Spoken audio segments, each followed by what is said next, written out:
कैसे मेरे प्यारे बच्चों, आई होप आप लोग बहुत अच्छे होंगे।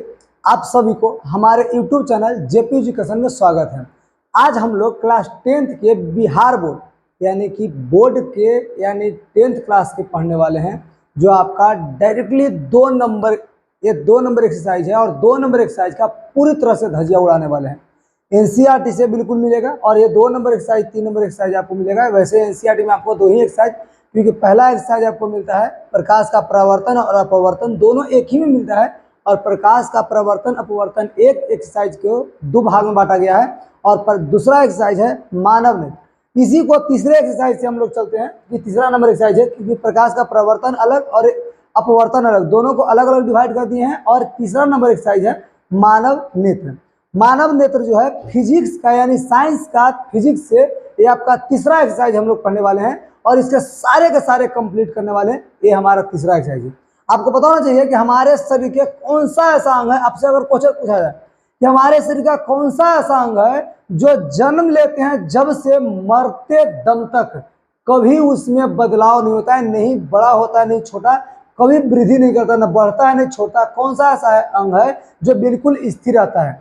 वो हमारी आंख है। और इसी आंख के बारे में आज हम लोग पढ़ने वाले हैं कि हमारी आंख न बढ़ता है घटता है, जन्म जैसे लेते हैं, जितना बड़ा में जन्म होता है उतना ही बड़ा ये मरते दम तक ये बढ़ता और घटता नहीं है। तो इसी आंख के बारे में हम लोग पढ़ने वाले हैं, जिसे हम लोग नेत्र बोलते हैं, लोचन बोलते हैं। और इसके परिभाषा में अगर परिभाषी शब्द की बात करें तो कई सारे नाम से इसे हम लोग जानते हैं, है ना। लोचन विलोचन के नाम से जानते हैं, इसे हम लोग अंग्रेजी में आइज के नाम से जानते हैं। आइज के बारे में हम लोग जानेंगे पूरी तरह से कि क्या होता है, आखिर हमें संसार ऐसा रंग बिरंगा क्यों दिखाई देता है, कलरफुल क्यों दिखाता है, तो वो आंख की वजह से दिखाई देता है। और रंग बिरंगा दिखाई देता है तो हमारे प्रकाश होता है, प्रकाश की सहायता से हम लोग आंख देते हैं।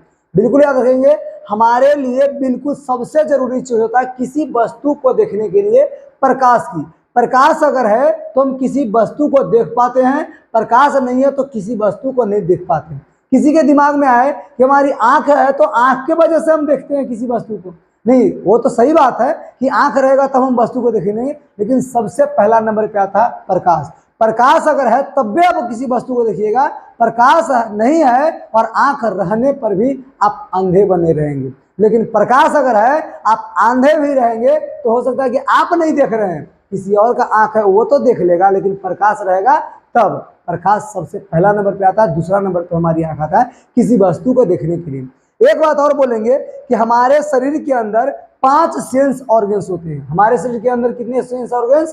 5 गो सेंस ऑर्गन्स होते हैं, जिसमें सबसे पहला अगर नंबर बात किया जाए कि सबसे प्रमुख सेंस ऑर्गन्स क्या होता है, तो हमारे शरीर के अंदर के सबसे प्रमुख सेंस ऑर्गन्स हमारी आंख होते हैं, यानी आइज होते हैं। बिल्कुल याद रखेंगे, आंख सबसे पहले नंबर पे आएंगे। किसी के दिमाग में आए सर कान नहीं रहेगा तो भी तो ये प्रमुख होता है, कान भी तो जरूरी है, सुनना भी तो जरूरी है, बिल्कुल जरूरी है, लेकिन अगर आंख नहीं दे रहेगा तो जो रंग बिरंगा कलरफुल इतना ब्यूटीफुल हमारा नेचर और ब्यूटीफुल इतना सुंदर सुंदर चीजें जो दिखाई देता है, ये बिल्कुल नहीं दिखाई देगा। बिल्कुल चारों तरफ ब्लैक ही दिखाई देगा। तो ये होता है हमारी आंख का खूबसूरती। आंख की वजह से हम इतने दुनिया को खूबसूरत देख पाते हैं। चलिए आज हम लोग पूरी आंख के जानेंगे, हमारी आंख कैसी है, हमारी आंख का बनावट कैसी है, हमारी आंख के अंदर आखिर होता क्या क्या चीज है, वो सारी बात आज करने वाले हैं। चलिए देखेंगे। आपको बता दें कि हमारी आंख का आकार बिल्कुल गोलाकार होती है। हमारी आंख का आकार कैसा होता है? बिल्कुल गोलाकार होती है। और उन सभी गोलाकार के बारे में हम लोग जानने वाले हैं। अगर शुरुआत करें तो कक्षा 10th के फिजिक्स हम लोग पढ़ने वाले हैं, पाठ 3 यानी कि 3 नंबर चैप्टर है मानव नेत्र। अब कहीं कहीं देखेंगे कि मानव नेत्र रंग बिरंगा संसार के बारे में पढ़िएगा, तो कभी कभी लिखा हुआ रहेगा मानव नेत्र रंग बिरंगा संसार, तो ये भी आप देखने के लिए आप मिल सकता है, तो भी आप देख सकते हैं। साथ में इसे ह्यूमन आइज बोलते हैं और ह्यूमन आइज के बारे में पूरी तरह से कंप्लीट करने वाले हैं। और ये हम 2025 के एग्जाम के लिए बिल्कुल खास तौर पर तैयारी किया जा रहा है। तो जितने विद्यार्थी क्लास 10th में पढ़ रहे हैं वो सभी विद्यार्थी बिल्कुल एक बार उन सभी के पास शेयर करते चलेंगे। अच्छा अगर लगे लाइक कीजिएगा और साथ में कमेंट जरूर कीजिएगा कि अगर किसी चीज पे डाउट रहे तब। चलिए थैंक यू, आगे बढ़ते हैं। शुरुआत अगर करते हैं तो सबसे पहले हमारा आंख की बात करें तो आंख का बनावट इस तरह से पिक्चर होता है। आपको बताते चले कि पिक्चर बनाने के लिए पिक्चर बना करके इसके बारे में नाम लिखना और इसके बारे में 2-4 लाइनें लिख देना, ये आपको 5 नंबर के सब्जेक्टिव यानी दीर्घ उत्तरीय क्वेश्चन आता है। तो इसलिए ये बनाना बिल्कुल जानना जरूरी है और इसके बारे में भी हम जान लेंगे कि आखिर इसमें होता क्या क्या है, क्या क्या नाम इसमें होते हैं। कभी कभी शरीर में ऐसा आता है कि आपके बताइए शरीर का कौन सा ऐसा अंग है जो दिन में छोटा होता है और रात में बड़ा हो जाता है। दिमाग उड़ जाता है कभी कभी ऐसा क्वेश्चन अगर पूछ लिया जाए कि आपके शरीर का कौन सा ऐसा अंग है जो दिन में तो छोटा रहेगा लेकिन रात में बड़ा हो जाता है। अब किसी के दिमाग में तो गंदा विचार आएगा कि दिन में छोटा रात में बड़ा हो रहा है, क्या आखिर होगा। तो बिल्कुल याद रखिए, ये पुतली होता है हमारी आंख के, ये पुतली वाला भाग देख रहे हैं, ये पुतली वाला भाग, ये पुतली है। दिन में छोटा होता है क्योंकि दिन के समय बिल्कुल प्रकाश हमें पर्याप्त मात्रा में मिलता है, इसीलिए छोटा होता है, और रात के समय में प्रकाश हमें नहीं मिल पाता, इसीलिए इसको बड़ा करना पड़ता है और बड़ा करते हैं जिससे स्पष्ट रूप से देख सकते हैं। इसलिए रात के बड़ा हो जाता है और दिन के छोटा होता है। ये आंख की पुतलियां होती है ना। आगे हम लोग बढ़े हैं, अब पूरी बात इसमें बात करेंगे।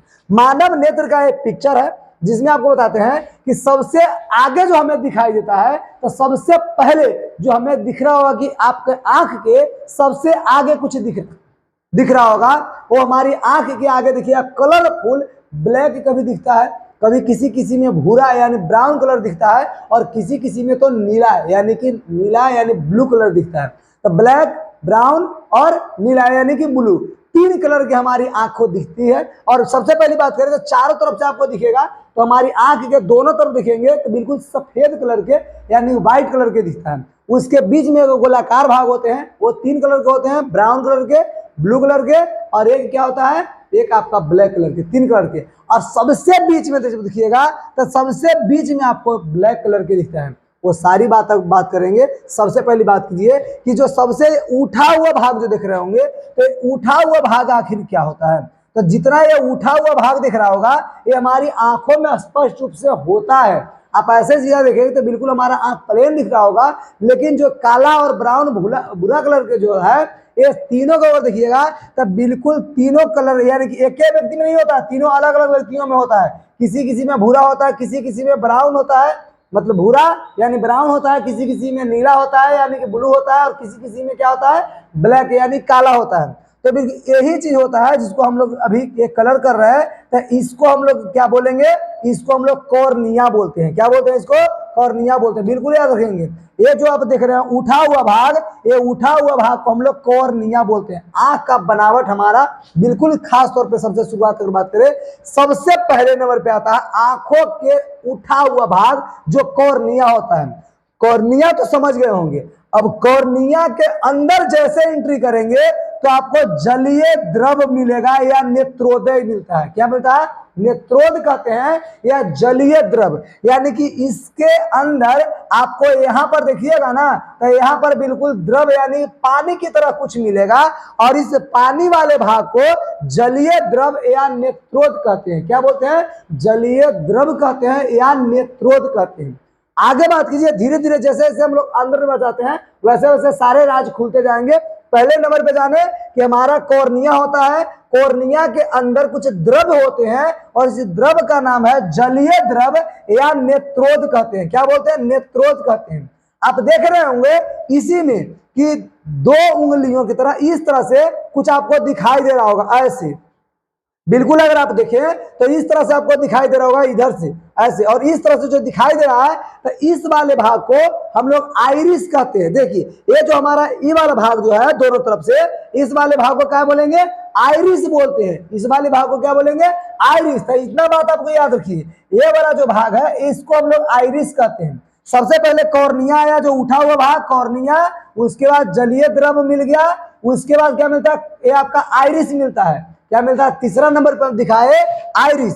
कॉर्निया हो गया, जलीय द्रव हो गया, आइरिस हो गया। आगे समझिए, आइरिस और आइरिस जो दोनों मुंह को जो घेरे हुए हैं, ये जो छोटा जो दोनों के बीच में जो खाली जगह बचता है, ये खाली जगह को हम लोग बोलते हैं पुतली। क्या बोलते हैं, पुतली। ये जो दोनों भाग इस तरह से घेरे हुए रहता है, इसी वाले जो दोनों मुंह है, इस मुंह को हम लोग पुतली बोलते हैं। और यही पुतली है दिन में छोटा कर देता है और रात में क्या होता है, बड़ा हो जाता है। याद रखिए, पुतली का जो जगह खाली जगह होता है वो दिन में छोटा और रात में बड़ा हो जाता है। और यही हम ऑब्जेक्टिव क्वेश्चन की तरह कभी भी किसी से जनरल नॉलेज जीके ऐसा पूछ लेते हैं, लेकिन हर व्यक्ति के दिमाग में एक ख्याल नहीं होता है, सबके दिमाग में कुछ गंदा विचार या कुछ अलग चीज चलते रहता है कि आखिर दिन में छोटा रात में बड़ा क्या होता है। तो ये आपका पुतली होता है। अब सुनाते हैं, इसके अंदर एक गोलाकार अंडवा जैसा कुछ दिख रहा होगा। देखिए अंडा की तरह एक गोलाकार दिख रहा है, इसको हम लोग नेत्र लेंस कहते हैं। आंख में है तो नेत्र ही होगा, और लेंस मतलब लेंस होता है आपका नेत्र लेंस कहते हैं। जो गोला वाला भाग है इसको क्या बोलते हैं, नेत्र लेंस कहते हैं। क्या बोलते हैं, नेत्र लेंस। इधर का सारा काम हो गया कंप्लीट। पहले आपको समझाते हैं, ये उठा हुआ भाग देखिए, शुरुआत से देखिए एक एक चीज जो आपको छूटे ना, 5 नंबर के यहां से आता है, और ये अगर समझ में आएगा तब जाकर के आगे वाला आपका पूरी कंप्लीट होता जाएगा। यहां हमको जानना जरूरी है। सबसे पहले आपको बताया तो देखिए ध्यान से, सबसे पहले उठा हुआ जो भाग है इसको हम लोग कॉर्निया बोलते हैं। उठा हुआ भाग को क्या बोलेंगे, कॉर्निया बोलेंगे। कॉर्निया के अंदर जब जाएंगे तब कुछ आपका द्रव मिलेगा जिसको हम लोग नेत्रोद या जलीय द्रव बोलते हैं। क्या बोलते हैं, नेत्रोद या जलीय द्रव बोलते हैं। दूसरा नंबर पे आ गया जलीय द्रव या नेत्रोद। तीसरा नंबर पर आपको बताते हैं, जो इस तरह से आपको जो बंद किए हुए है, इस तरह से आपको जो मिलेगा, तो इसको जो ऊपर जो मोटा वाला भाग, जो तहती वाला भाग दिख रहा है, ऐसे वाला जो भाग को, इस वाले भाग को आइरिस कहा जाता है। क्या बोलते हैं, आइरिस कहा जाता है। अगला बात बताते हैं कि यहाँ पर जो दोनों उंगली के जो सटता है, तो उंगली जो सटता है इसको उंगलिया वाला भाग वाला जो खाली का स्थान है पर है, इसको हम लोग पुतली कहते हैं। क्या कहते हैं, पुतली कहते हैं। और एक और बात था, जो एक गोलाकार जो अंडा की तरह दिख रहा है इसको हम लोग नेत्र लेंस कहते हैं। क्या बोलते हैं, नेत्र लेंस। और एक और बात बताते हैं, जो ध्यान से देखिएगा, ये दिखना बिल्कुल जरूरी है क्योंकि यही आपको आगे चल के काम आने वाला कभी कभी होता है। ये जो देख रहे हैं ना, यहाँ पर इस तरह से ये दोनों तरफ से जो पकड़े हुए हैं नेत्र लेंस को, ये जो नेत्र लेंस को जो पकड़े हुए हैं इसको सिलियरी मांसपेशिया कहते हैं। क्या बोलते हैं, सिलियरी मांसपेशिया। और सिलियरी मांसपेशिया ही इसको नेत्र लेंस को पकड़े हुए रहता है। और याद रखिए, जब किसी दूर वस्तु को देखना हो तो खींच के लंबा कर देगा, और जब भीरी वस्तु को देखना होगा तो एकदम छोड़ ढीला कर देता ताकि मोटा हो जाए। मोटा होगा तो नजदीक वाला देखेगा, और तीर के कीरी पर पतला कर देगा तो दूर वाला वस्तु दिखता है। तो बिल्कुल याद रखेंगे, ये तीरने के घसीटने के दूरी वाली वस्तु और नजदीक वाली वस्तु देखने के लिए इसको खींचने और छोड़ने का काम जो करता है ये सिलियरी मांसपेशिया करता है। कौन करता है, सिलियरी मांसपेशिया करता है। क्लियर। चलिए, इधर वाला पार्ट तो पूरा हो गया होगा। अब आपको दिखाते हैं, ये अंदर अंदर आपका जो देख रहे होंगे, यहाँ पर भी कुछ द्रव होते हैं, और इस वाले जो द्रव होता है जिसको हम लोग कच्चाभ द्रव कहते हैं। क्या, कच्चा, कच्चाभ, कच्चाभ द्रव, इसको क्या बोलते हैं, कच्चाभ द्रव कहा जाता है। और आगे अगर बात करें, कच्चाभ द्रव तो यहाँ तक हो गया।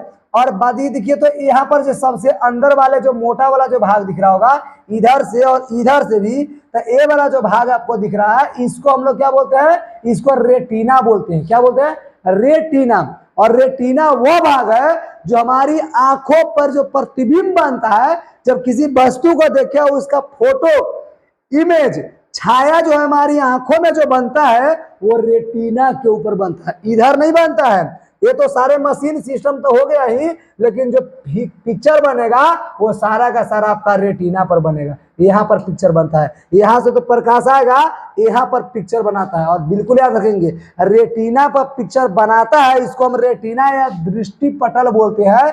और इस पर जब भी प्रतिबिंब बनेगा उल्टा प्रतिबिंब बनता है। कैसा प्रतिबिंब बनता है, उल्टा।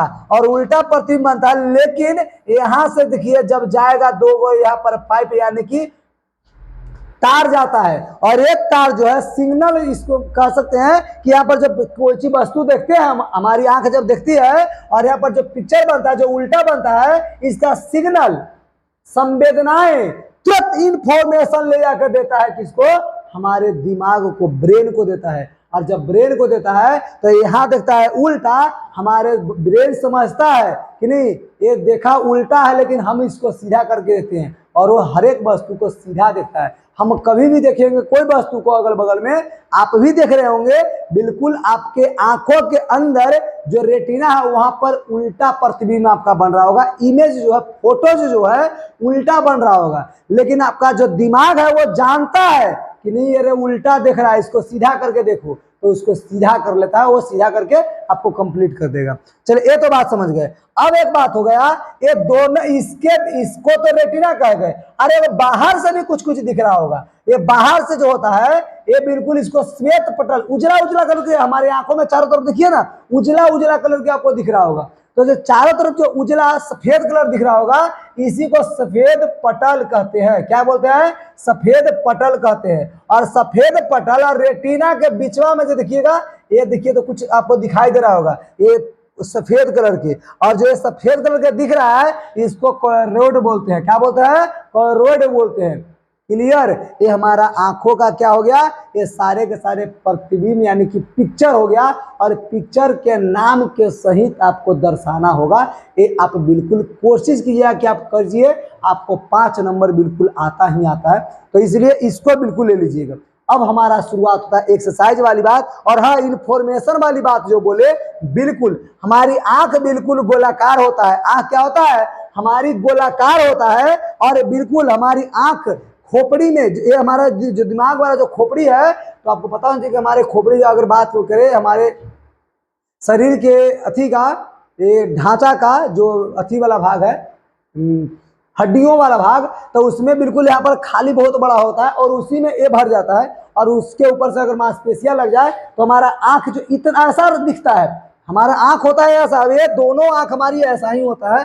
लेकिन ये जब सारे चीज को फिट हो जाने के बाद, मांसपेशियां सारे मांस वगैरह लग जाने के बाद, हमारी आंखें जो है इतनी खूबसूरत दिखना शुरू हो जाती है। कुछ लड़कियां या कुछ लोग भी ऐसे हैं, इस पे सुरमा या काजल लगा करके और ज्यादा खूबसूरत बना लेती हैं। इसके भाव वगैरह जो है, आईब्रो जो है, ये सब कटाकर और ज्यादा खूबसूरत लगने लगता है। यानी जितना ज्यादा इस पे श्रृंगार करना चाहे उतना श्रृंगार अगर हो जाए तो और ज्यादा इसका 4 चांद लग जाता है। चलिए उसकी बात तो हम लोग समझेंगे ही समझेंगे। लेकिन ये जब किसी वस्तु को देखता है, तो जब मान लीजिए हमारी आंखें जो है किसी को देखा, और देखने के बाद इस जो जिस तरह से देख रहे हैं ना, इस तरह 2 तार जाता है। जैसे हम किसी बल्ब को जलाए तो माइनस और प्लस 2 तार जो होता है वो बोर्ड में जाकर के खोजते हैं, ट्रांसफार्मर में खोजते हैं, मेन अथी में। वो ऐसे ही इससे 2 तार जो होता है वो सिग्नल के रूप में यहाँ पर से ले जाता है, और जिससे संवेदना बोलते हैं, संवेदना के रूप में, तरंग के रूप में ले जाता है, और ले जाके हमारे दिमाग को देता है। और दिमाग जो हमारा है उसको रिसर्च करता है कि आखिर क्या चीज देखा। हम किसी भी चीज को देखेंगे तुरंत तो फट से बताया कि क्या चीज हम देखे, अजीब चीज देखे या क्या कोई जाना पहचाना चीज देखे, इसका नाम क्या है, सब चीज रिसर्च करके तुरंत बताना शुरू कर देगा, और आपको बोलना भी शुरू करते हैं। ये सारे चीज इन्फॉर्मेशन, जो चीज देखेगा उन सबका इन्फॉर्मेशन दिमाग बिल्कुल तुरंत डाटा उसका खोल देता है। तो हमारे दिमाग का भी कमाल है, कुछ आंखों का कमाल है। आंखों का कमाल तो है ही, दिमाग का कमाल सबसे ज्यादा होता है इसमें। चलिए आगे बढ़ेंगे अगर, तो चलिए आगे देखते हैं। अब हम लोग शुरुआत करेंगे श्वेत पटल। श्वेत पटल किसको बोलेंगे? जो हमारी आंखों में जो व्हाइट कलर के दोनों तरफ आपको दिख रहा होगा, इसी को हम लोग श्वेत पटल बोलते हैं। और श्वेत पटल के बारे में अगर जाने तो आंखों की सबसे बाहरी परत, बिल्कुल देखिए क्लियर यहां से होगा आपको, आंखों की सबसे बाहरी जो परत होती है, तो बिल्कुल यहां से आपका क्लियर कंप्लीट होता जाएगा कि आंखों के सबसे बाहरी परत को सफेद पटल कहते हैं। यानी व्हाइट उजला कलर के जो पटल है, ये इसी को परत को पटल कहते हैं, श्वेत पटल कहते हैं। यह अपारदर्शी और कठोर होता है। अपारदर्शी होता है और कठोर होता है। हमारी आंखों में अगर कुछ कचरा अगर पड़ भी जाता है फिर भी दर्द तो देगा, क्योंकि इतना मुलायम होता है, कठोर होता है लेकिन मुलायम की तरह काम करता है। अगर कुछ पड़ जाए तो गड़ता बड़ा हो ज्यादा चुभता है, उसको पानी से और नहीं तो फूक फूक करके या कुछ थोड़ा बहुत अथी के इशारा से, रुई के इशारा से उसको हम सारे से निकालते हैं। नहीं तो हमारी आंखें में जब छेद वगैरह कुछ हो जाए तो हमारी आंखें खराब होता है, और कच्चा तरफ जो है वगैरह जो है ये सब निकलना शुरू हो जाते हैं। तो वो सब आ रहा होता है। ये अपारदर्शी मतलब इसको से हम नहीं देख पाते। बिल्कुल याद रखेंगे, हम लोग श्वेत पटल के द्वारा बिल्कुल नहीं देखते, हम देखते हैं किसके द्वारा? जो हमारे आंखों के बीच में जो कॉर्निया वाला वाला जो नीचे वाला भाग है जहां पर लेंस लगा होता है, लेंस वाला जो गोलाकार छोटा वाला भाग होता है उससे हम लोग देखते हैं, जहां पे बिल्कुल ब्लैक कलर का होता है। एकदम याद रखिएगा, लेंस वाला जो भाग होता है जितना दूर उतना दूर आपका ब्लैक कलर दिखाई देता है और उसी ब्लैक कलर से हम लोग देख पाते हैं। तो श्वेत पटल का देखने के लिए कोई योगदान नहीं है, ये हमारे चारों तरफ आंखों की सुंदरता यानी गोलाकार ढांचा प्रदान करने के लिए होता है।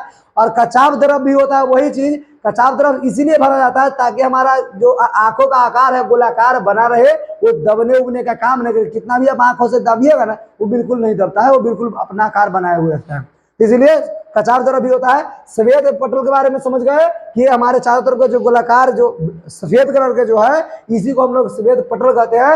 ये अपारदर्शी होता है और कठोर होता है, इसका रंग हमेशा सफेद होता है। क्या होता है? इसका रंग हमेशा सफेद होता है। आगे सुनिए एक कॉर्निया के बारे में। कॉर्निया बताए थे हमारी आंखों के जो सबसे उठा हुआ भाग होता है उसी को तो कॉर्निया कहेंगे। हमारी आंखों के उठे हुए भाग को यानी कि जो उठा हुआ भाग रहेगा उसी को क्या बोलेंगे?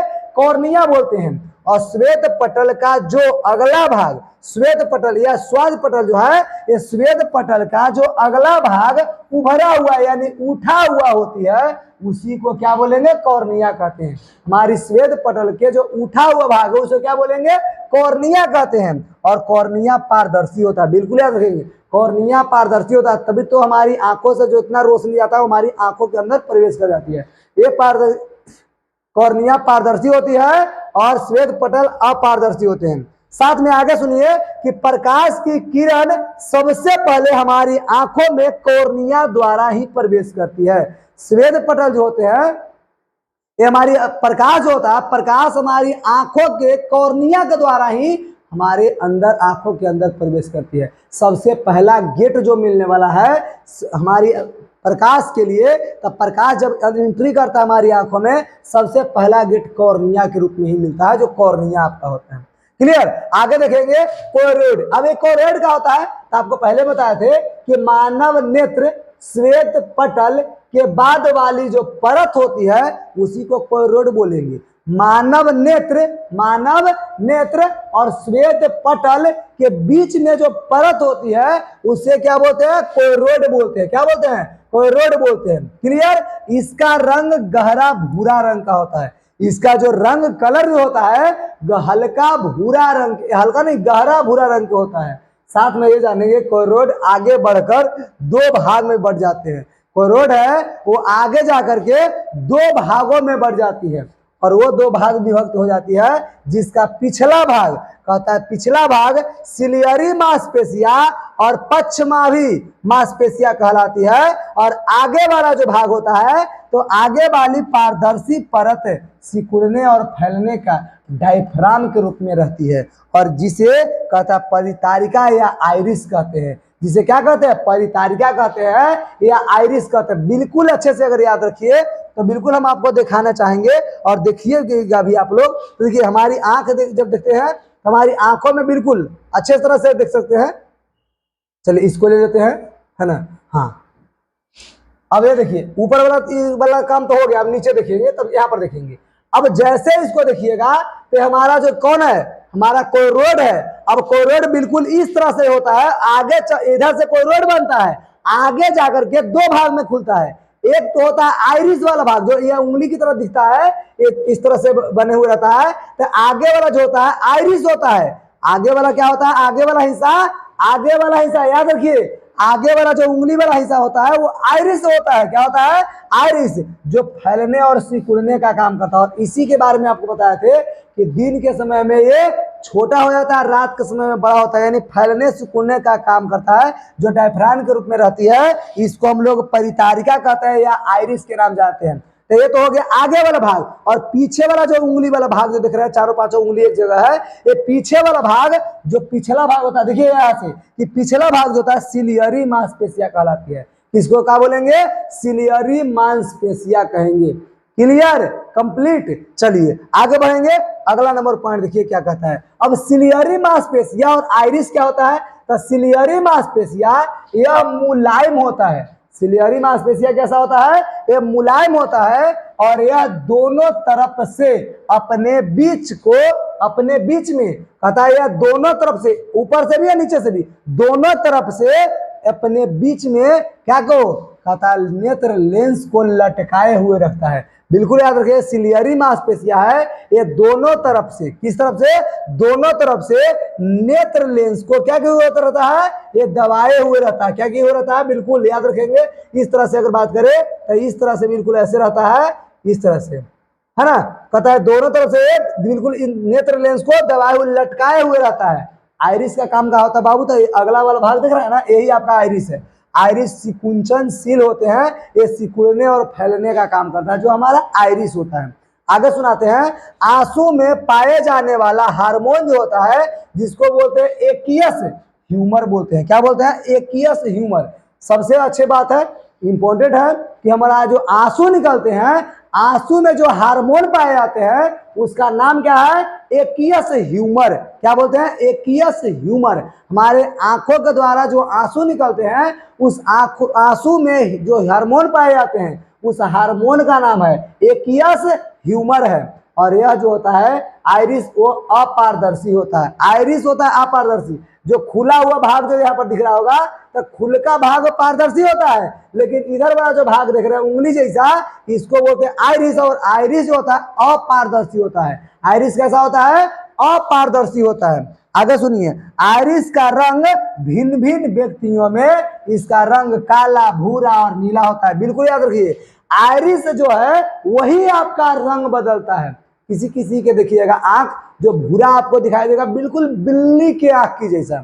किसी किसी का आंख दिखिएगा बिल्कुल ब्लैक दिखेगा, और किसी किसी का आंख ऐसा होता है बिल्कुल नीला दिखाई देता है, ब्लू दिखाई देता है। जैसे कई सारे ऐसे हैं, जैसे ऋतिक रोशन कह सकते हैं। हीरो में अगर बात की, जो जनरल आप लोग भी जानते होंगे, ऋतिक रोशन को देखिएगा आंख बिल्कुल कौस जैसा रहेगा, जिसमें मतलब बिल्ली की तरह, बिलाड़ की तरह कह सकते हैं। यहाँ पर अथी की बात करें, एक हीरोइन में बात कीजिए तो ऐश्वर्या राय है, ऐसा हीरोइन है जिसकी आंख देखोगे बिल्कुल बिलाई की तरह, बिल्कुल बिल्ली की तरह एकदम भूरा भूरा सा मिलेगा।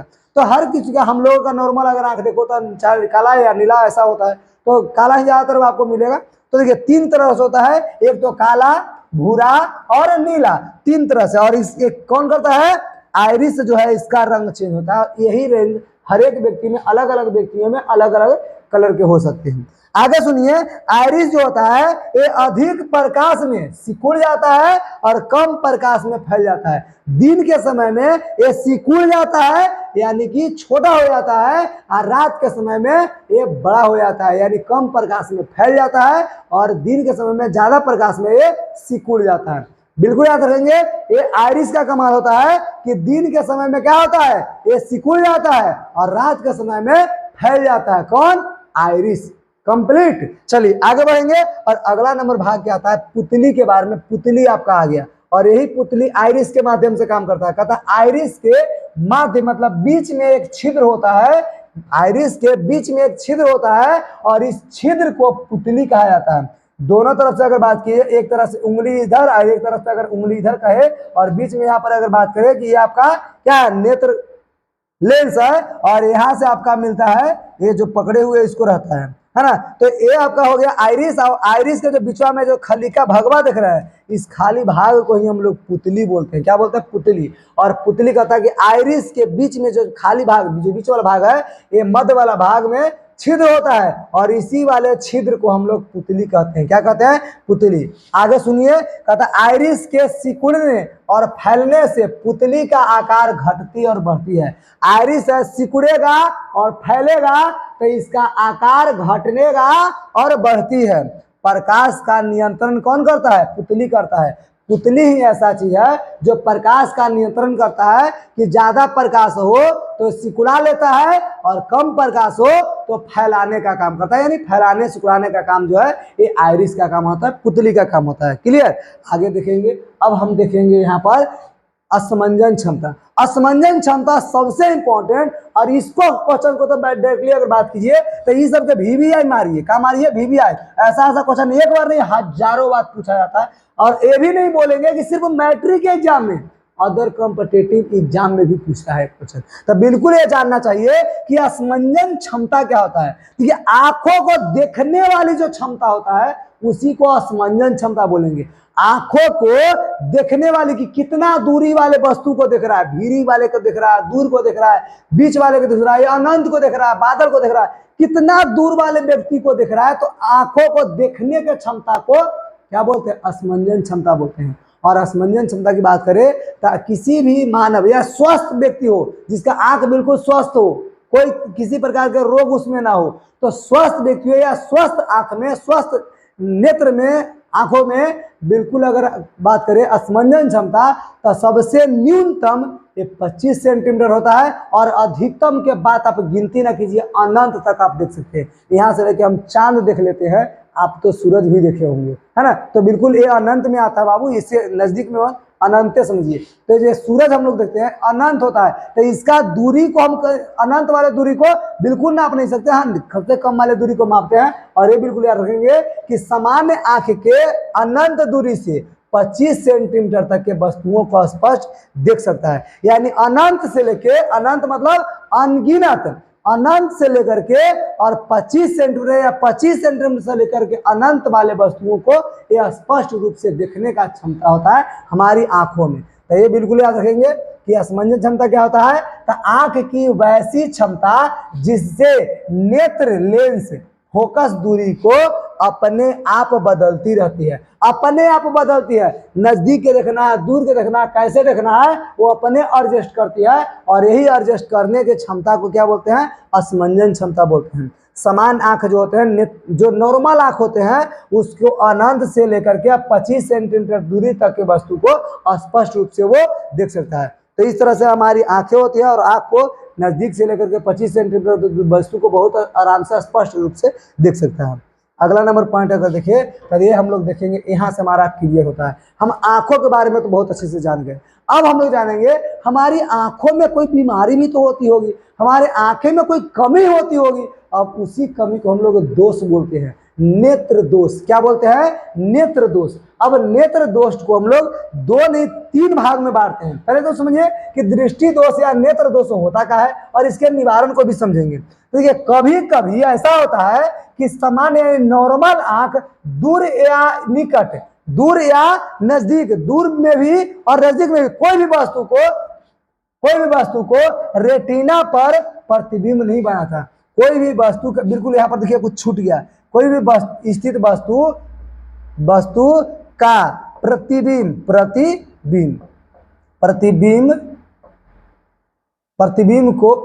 को रेटिना पर नहीं बना पाती, ऐसी दोष को दृष्टि दोष कहते हैं। बिल्कुल नॉर्मल में याद रखिए। कहता कभी कभी नॉर्मल आंख जो है दूर या निकट स्थित वस्तु का प्रतिबिंब को रेटिना पर नहीं बनाता, रेटिना पर न बना पाती, और ऐसे ही दोष को दृष्टि दोष कहते हैं। और दृष्टि दोष मुख्यतः कितने प्रकार के होते हैं? 3 प्रकार के। कोई भी किसी को रोग हो तो मात्र 3 रोग होगा। कौन कौन रोग? एक तो होगा दृष्टि दोष, दूसरा होगा दूरदृष्टि दोष और तीसरा होगा जरा दूरदृष्टि दोष। तीनों बात आपको समझाते हैं। निकट दृष्टि दोष, दूरदृष्टि दोष और जरा दूरदृष्टि दोष क्या होता है? निकट दृष्टि दोष में निकट वाला वस्तु साफ साफ देखते हैं। देखने की बात कीजिए, निकट दृष्टि दोष में निकट वाला वस्तु साफ देखेंगे, दूर वाला वस्तु नहीं देखते हैं।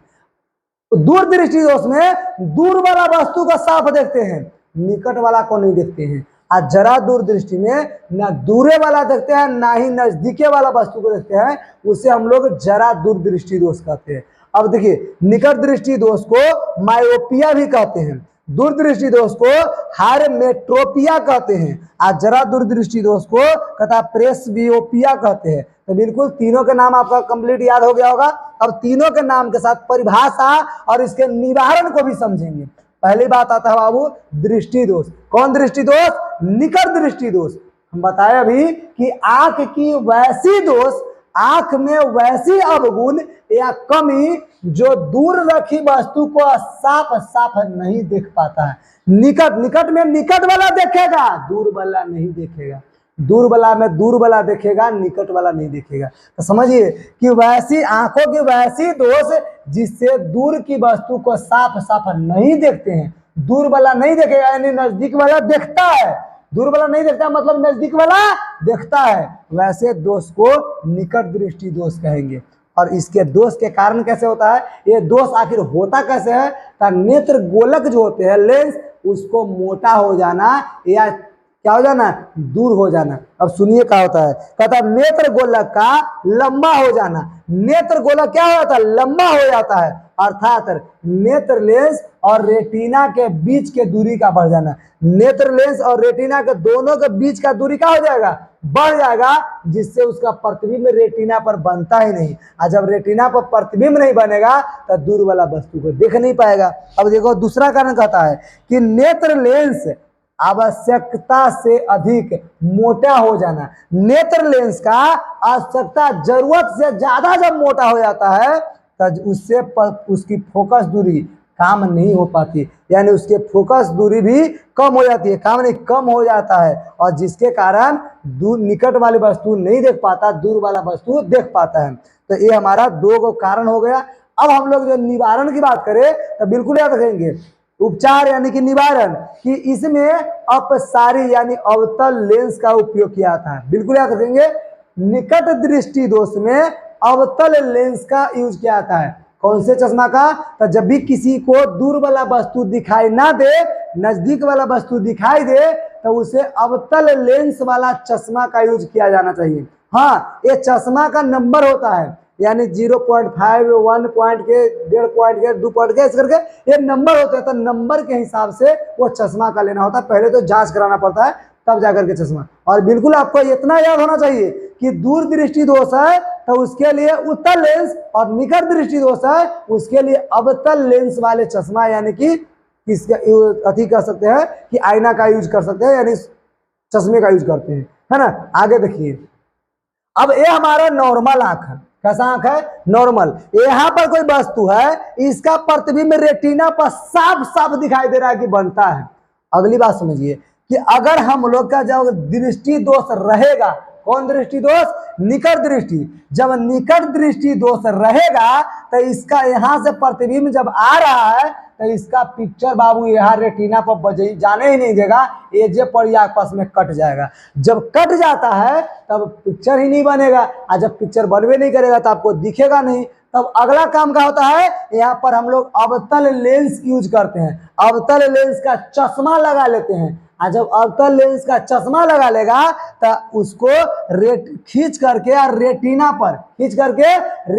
पर ले जाके प्रतिबिंब बनाता है, तब जाकर के इसे अच्छी तरह से दिखाई देता है। तो पहला नॉर्मल व्यक्ति है, दूसरा दृष्टि दोष वाला है, और ये तीसरा जो निवारण वाला जो अवतल लेंस यूज किया और उसको क्या हो गया, निवारण हो गया, यानी कि दर्पण का कंप्लीट। चलिए आगे बढ़ेंगे। अगला नंबर पॉइंट कहता है दूरदृष्टि दोष। कहता है कि आंख की वैसी दोष जिसमें निकट की वस्तु साफ दिखाई नहीं देती।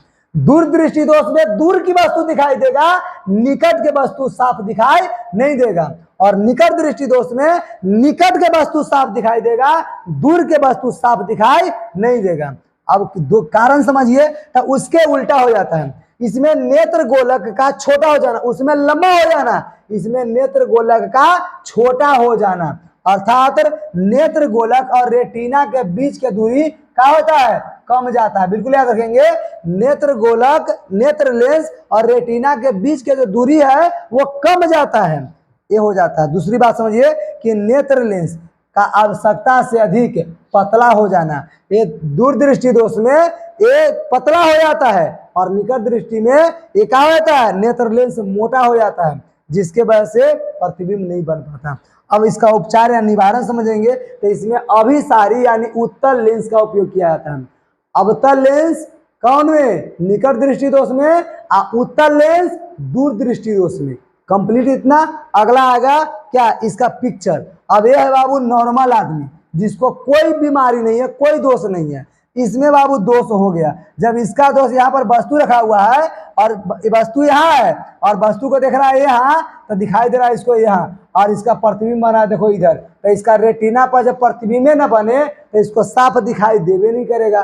तब जाकर के हम लोग उत्तल लेंस, हमको पता है कि दूरदृष्टि दोष में उत्तल लेंस की जरूरत होता है, तो उत्तल लेंस वाला चश्मा लिया है। तो ये कहाँ बन गया, ये रेटिना पर ले जाकर खींच तीर के और प्रतिबिंब बनाता है, तब जाकर के साफ साफ उसे दिखाई देता है। तो ये तो हो गया दूरदृष्टि दोष। अगला है जरा दूरदृष्टि दोष। अब जरा दूरदृष्टि दोष के बारे में बात करें तो जरा दूरदृष्टि दोष सब में नहीं होता, ये बूढ़ा बूढ़ी जो होते हैं, बुजुर्ग लोग, उनमें होता है, क्योंकि उम्र जब ज्यादा बीत जाने पर उनका जो दूर वाला नजदीक वाला सब चीज खत्म होने लगता है, यानी ऊर्जा शक्ति वगैरह जो कम होने लगता है, जिसकी वजह से होता है। अब इसमें क्या होता है जो सुनिए, अब सारे बीमारी के बारे में तो क्लियर हो जाएगा। जरा दूरदृष्टि से कहता है आंख की वैसे दोष, आंख की वैसी दोष जिसमें निकट तथा दूर की वस्तु, निकट तथा दूर स्थित वस्तु दोनों दिखाई ना दे, उसे हम लोग जरा दूरदृष्टता कहते हैं। क्या बोलते हैं, जरा दूरदृष्टि दोष कहते हैं। बिल्कुल याद रखेंगे, वैसे दोष, आंखों की वैसी दोष जिसमें दूर के वस्तु और नजदीक के वस्तु दोनों में से कोई दिखाई अगर स्पष्ट रूप से ना दे रहा हो तो उसे जरा दूरदृष्टि दोष बोलते हैं। और यह दोष जो है वृद्धावस्था मतलब बूढ़ा होने पर उत्पन्न होता है। तीसरा नंबर बात करता है, इसका अगला बात करेंगे तो कहता है इस दोष को दूर करने के लिए बाइफोकल लेंस का उपयोग किया जाता है। इसका उपयोग किया जाता है बाइफोकल लेंस। बाइफोकल लेंस वाले जो चश्मा लीजिएगा तो उसमें उत्तल लेंस और अवतल लेंस दोनों प्रकार के लेंस एक ही चश्मा में दोनों लेंस वाले चश्मा होते हैं, दोनों लेंस वाले चश्मा होता है जिसको बाइफोकल लेंस बोलते हैं। और इसमें दूर वाला वस्तु और नजदीक वाला वस्तु दोनों आप स्पष्ट रूप से देख सकते हैं। क्लियर।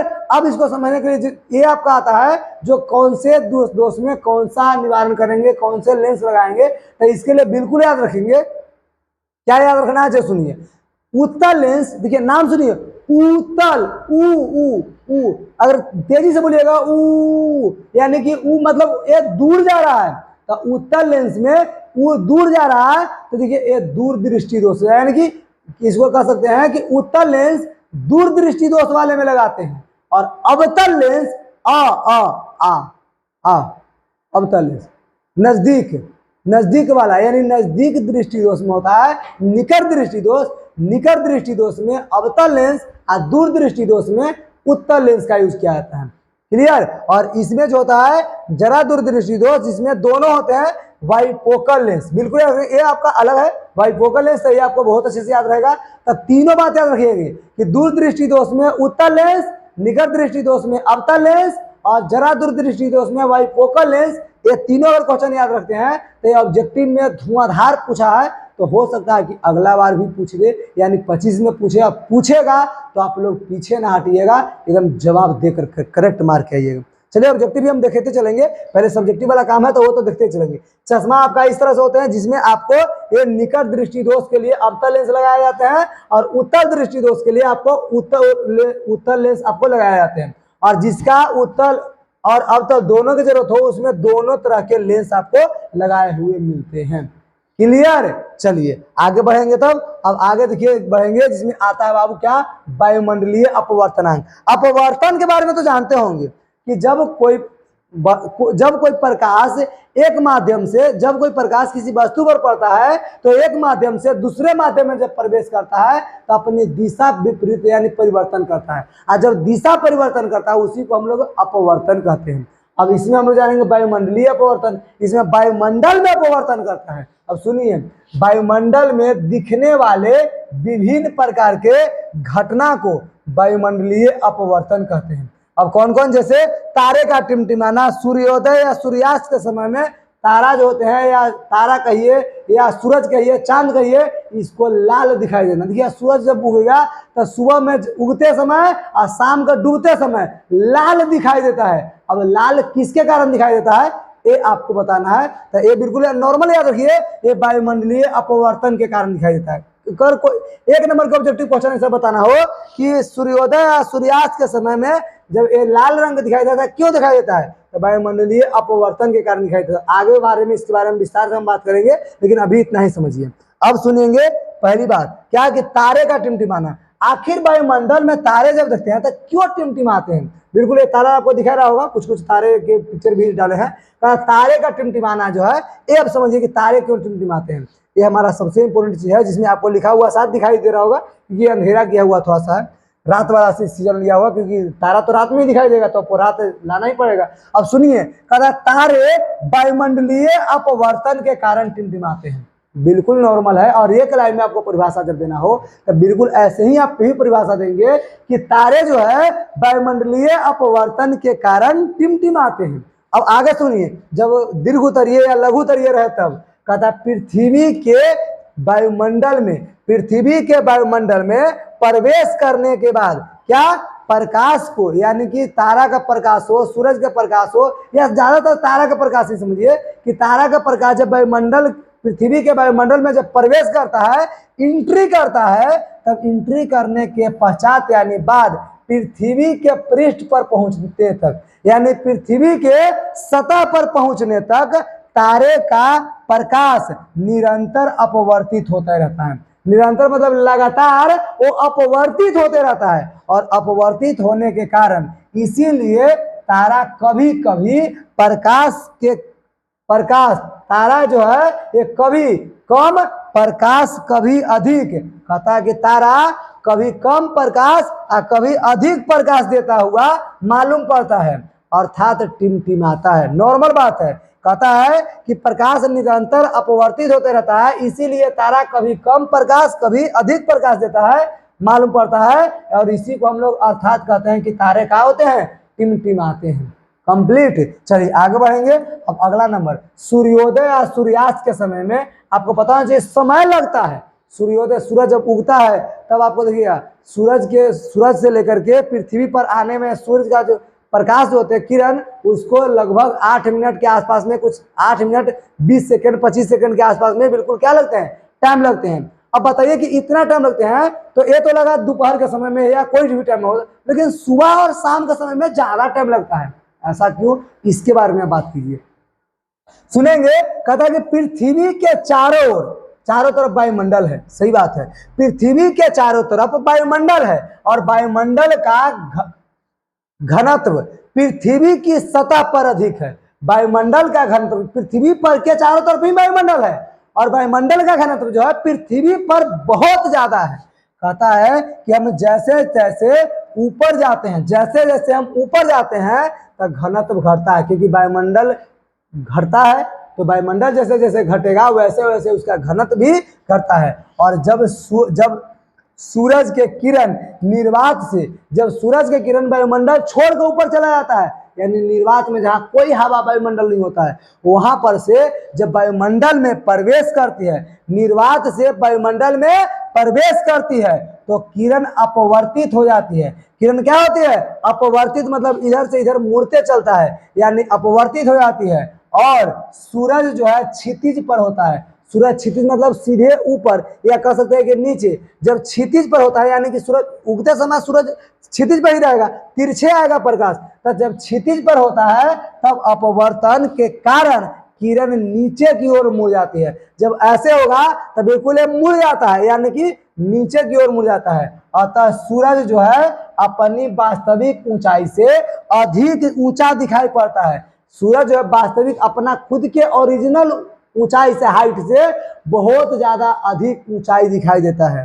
कहता है कि उसी तरह सूर्यास्त के समय में भी सूरज क्षितिज से नीचे जब चले जाने से कुछ समय के बाद तक दिखाई देता है, और इसी के कारण, यानी ऐसे ही घटना के कारण सूर्योदय तथा सूर्यास्त के समय में जो बीच वाला जो समय होता है उसमें 4 मिनट बढ़ जाता है। सूर्योदय का समय और सूर्यास्त के समय में भी देखिएगा कि 4 मिनट का क्या होता है? बढ़ोतरी होता है। आप दोपहर में देखिए ना, तो सूरज से लेकर पृथ्वी तक आने में जो समय लगता है वो उसको 8 मिनट के आसपास में लगता है, 8 मिनट कुछ सेकेंड। लेकिन इसी को अगर बात करें सूर्योदय या सूर्यास्त के समय में, तो सूरज से पृथ्वी तक आने में जो किरण का जो टाइम लगता है, किरण को जो टाइम लगता है, प्रकाश को जो टाइम लगता है, वो 4 मिनट की बढ़ोतरी होती है, यानी बढ़ जाती है।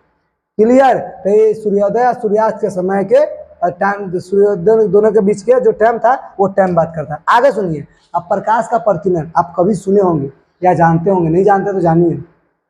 जब सूरज के प्रकाश अंतरिक्ष से या कह सकते हैं कि निर्वात से वायुमंडल में प्रवेश करती है, जब सूर्य का प्रकाश क्या में वायुमंडल में प्रवेश करती है, तब वायुमंडल जो है कई गैसों का मिश्रण है। साथ में गैसों का ही मिश्रण नहीं है, कई सारे गैसें नहीं है, उसमें धूल कण वाष्प यानी कि जल का जो पानी है वाष्प, वो सारे चीज का मिश्रण है। और उन सब पर धूल कण या परमाणु अणु पर जब पड़ता है तो उन सब जो है वो सूरज के रोशनी को अब कुछ मात्रा में अवशोषित कर लेते हैं। अवशोषित करके अपने फिर पुनः चारों तरफ फैलाते हैं, और फैलाने वाले जो क्रिया होता है इसी को प्रकाश का परिकिरणन कहते हैं। क्या बोलते हैं? प्रकाश का परिकिरणन। अब सुनिए यहाँ क्या कहता है कि जब सूरज का प्रकाश पृथ्वी के वायुमंडल में प्रवेश करती है, पृथ्वी के वायुमंडल में प्रवेश करती है, तो कहता है वायुमंडल में उपस्थित विभिन्न गैसों का अणु,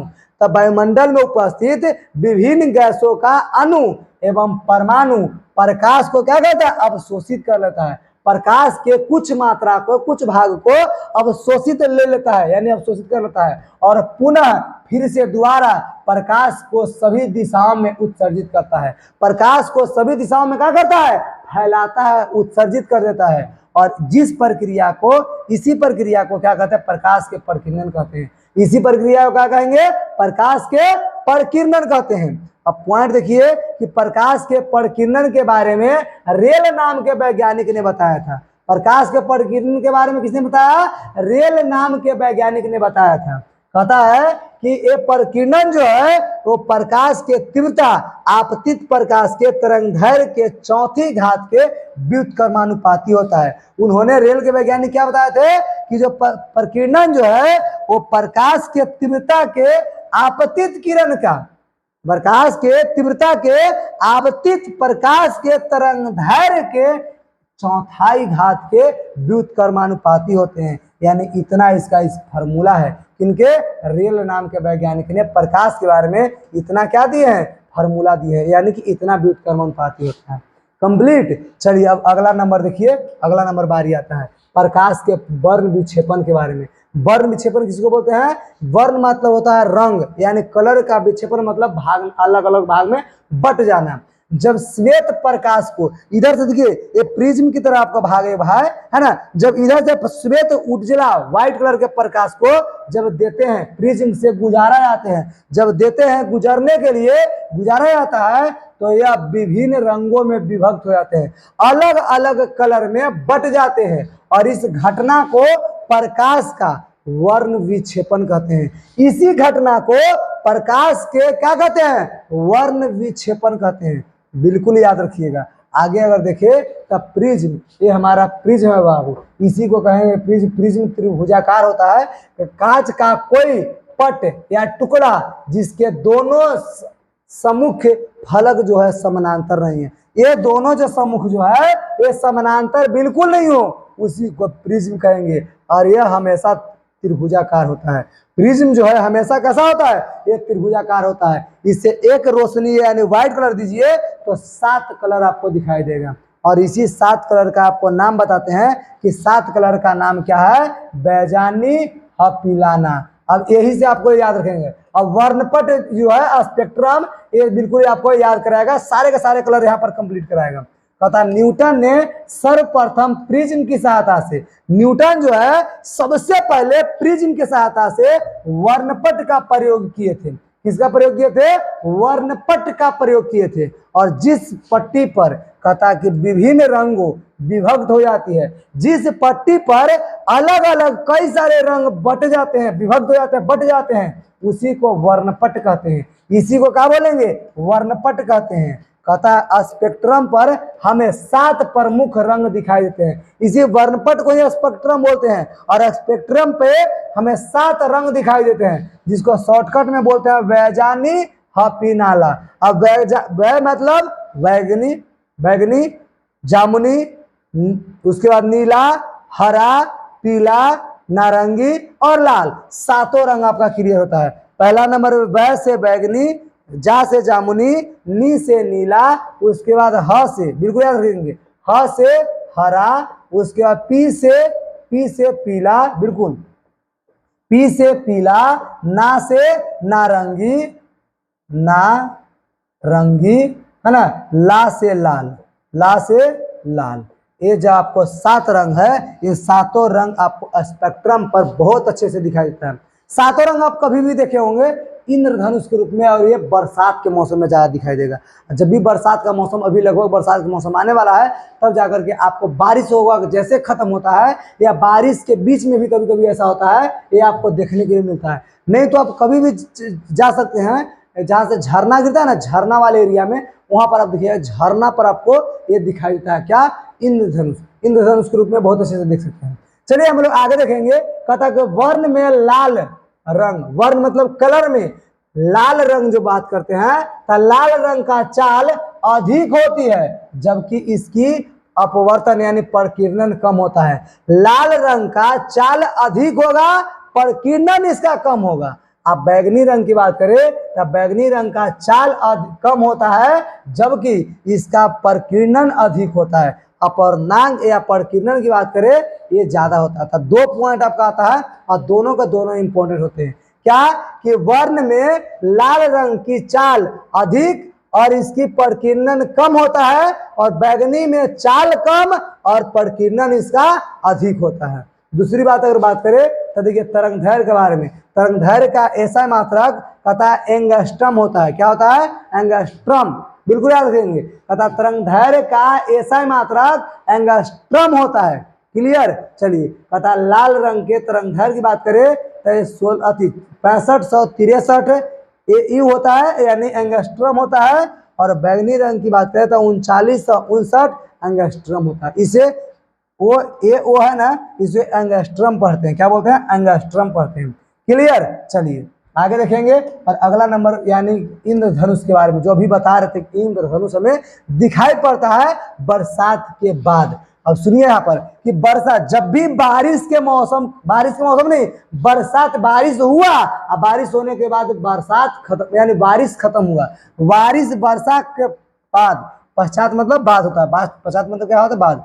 कहता है कि वर्षा के बाद आकाश में सूरज के प्रकाश की उपस्थिति में, सूरज के प्रकाश की उपस्थिति में जल के सूक्ष्म कणों में कहता दिखाई देने वाला इंद्रधनुष एक प्राकृतिक स्पेक्ट्रम है। एक प्रकृति क्या है? स्पेक्ट्रम है, जिसका निर्माण वायुमंडल में उपस्थित वर्षा के बूंदों द्वारा क्या होता है? प्रकाश के अपवर्तन तथा पूर्ण आंतरिक परावर्तन के पश्चात वर्ण विक्षेपन जब होता है, तब विक्षेपित होने के फलस्वरूप निर्माण होता है। बिल्कुल याद रखेंगे। कहता है कि वर्षा के पश्चात आकाश में सूर्य के प्रकाश, आकाश में सूरज के प्रकाश की उपस्थिति में जल के सूक्ष्म कणों में कहता दिखाई देने वाला इंद्रधनुष एक प्राकृतिक स्पेक्ट्रम है। एक प्रकृति क्या है? स्पेक्ट्रम है, जिसका निर्माण वायुमंडल में उपस्थित वर्षा के बूंदों द्वारा प्रकाश को अपवर्तन तथा पूर्ण आंतरिक परावर्तन के पश्चात विक्षेपित होने के फलस्वरूप निर्माण होता है।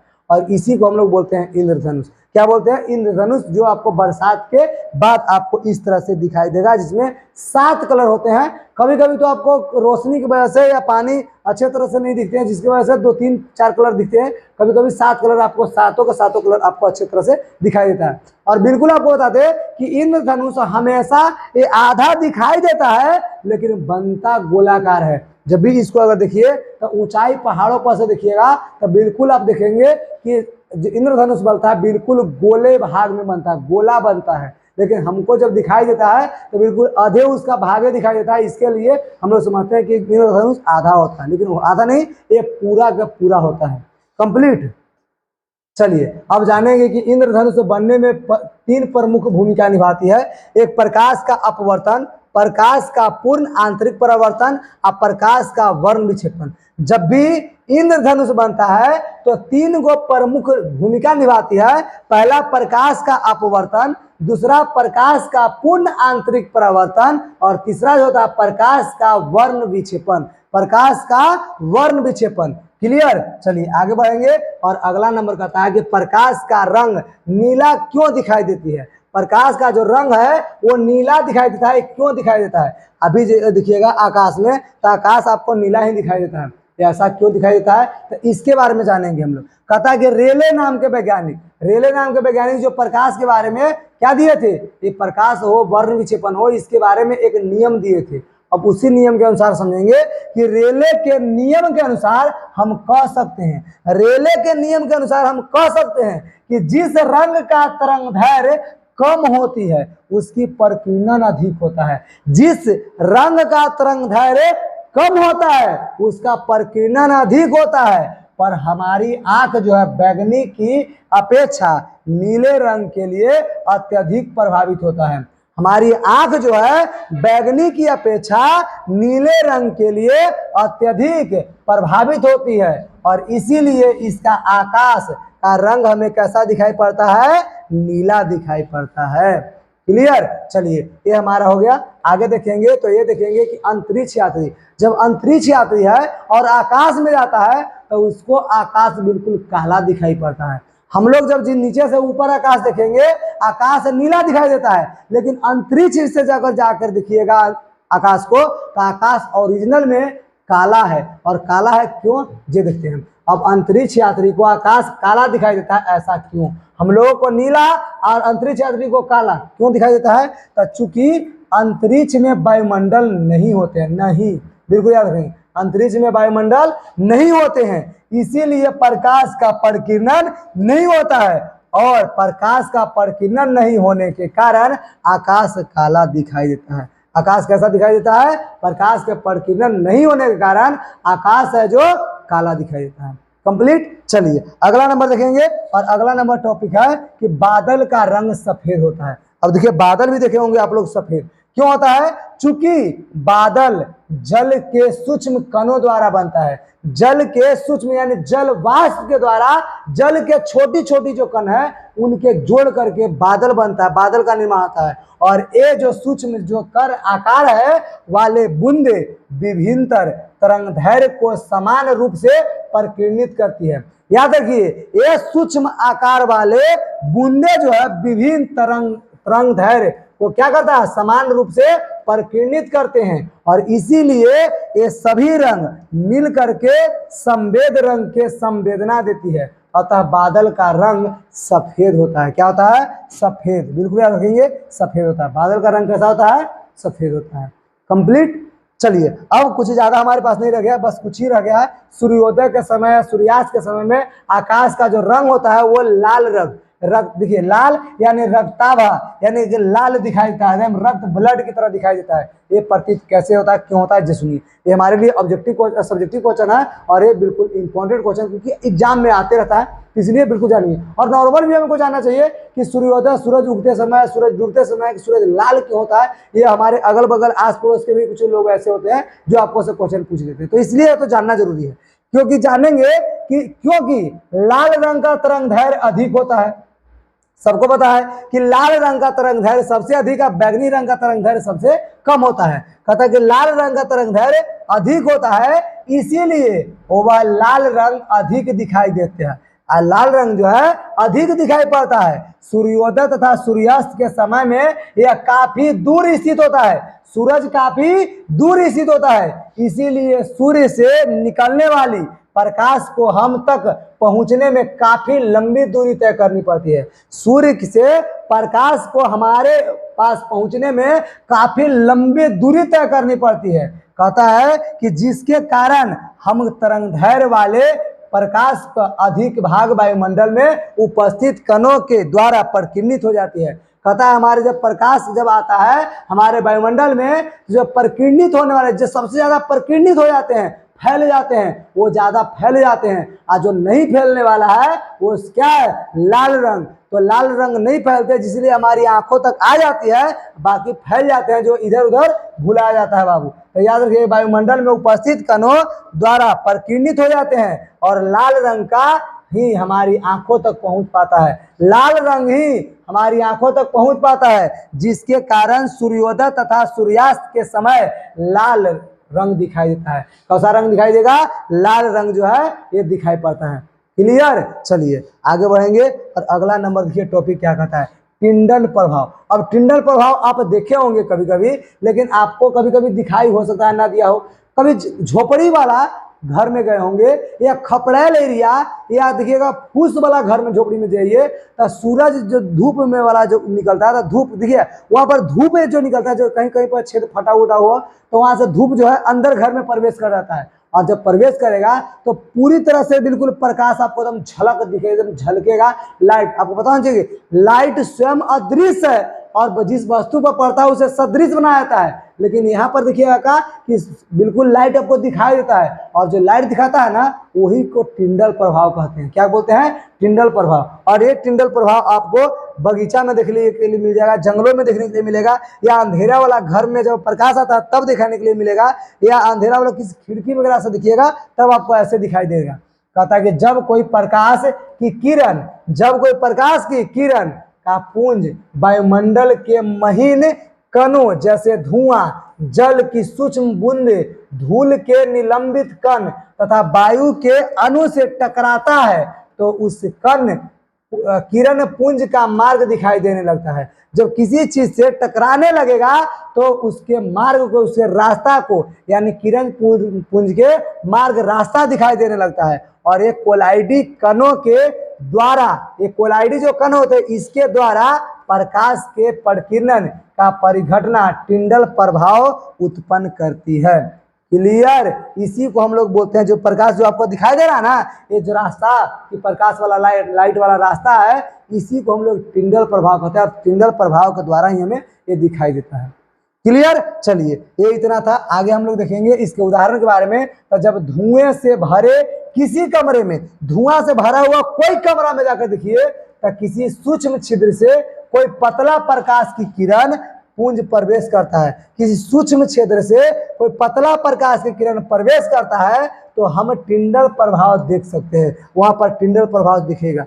अब दूसरा नंबर पॉइंट समझिए, कहता है जब किसी घने जंगल में, जब कोई घना जंगल हो और वहां पर बितान से यानी कि आकाश से जब सूरज के प्रकाश जब गुजरता है किसी खाली वाले भाग से, तब भी वहां पर भी टिंडल प्रभाव देखा जा सकता है। आप देखने के लिए बिल्कुल मिल सकता है, और ऐसा आप कभी देखे भी होंगे। क्लियर? यही हमारा टिंडल प्रभाव है।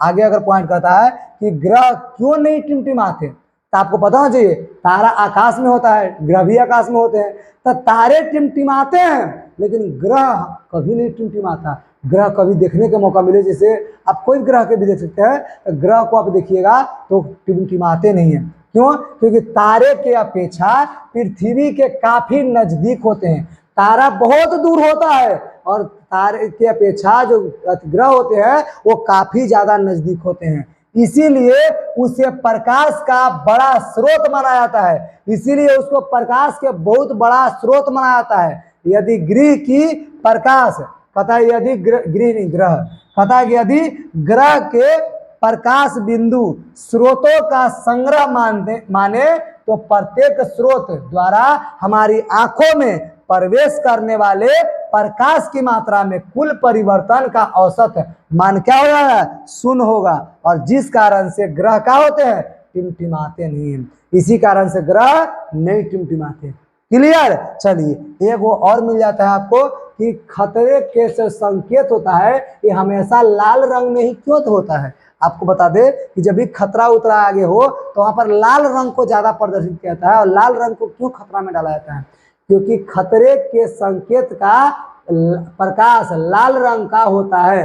खतरे का संकेत का प्रकाश कैसा होता है? लाल रंग का होता है, क्योंकि लाल रंग कोहरे यानी कुहासा और धुएं में सबसे कम प्रकीर्णित होते हैं और सबसे कम इधर उधर फैलता है, यानी साफ बिल्कुल दिखाई देता है। इसीलिए दूर से भी इसको देखने में भी अधिक दिखाई देता है, और इसीलिए इसे हम लोग खतरे के निशानी में लाल रंग का यूज करते हैं। या कभी भी ट्रेन हो या कुछ भी हो तो हरा रंग दिखाते हैं जिससे बिल्कुल चालू हो, और लाल रंग स्टॉप के लिए काम करता है। तो ये हमारा काम करता है। चलिए आज इतना ही, और आज के बाद जो हमारा ऑब्जेक्टिव सब्जेक्टिव क्वेश्चन होगा वो अगले वीडियो में देखेंगे, और बाकी कुछ भी बच जाता है वो अगले वीडियो में पूरी तरह से कंप्लीट करेंगे।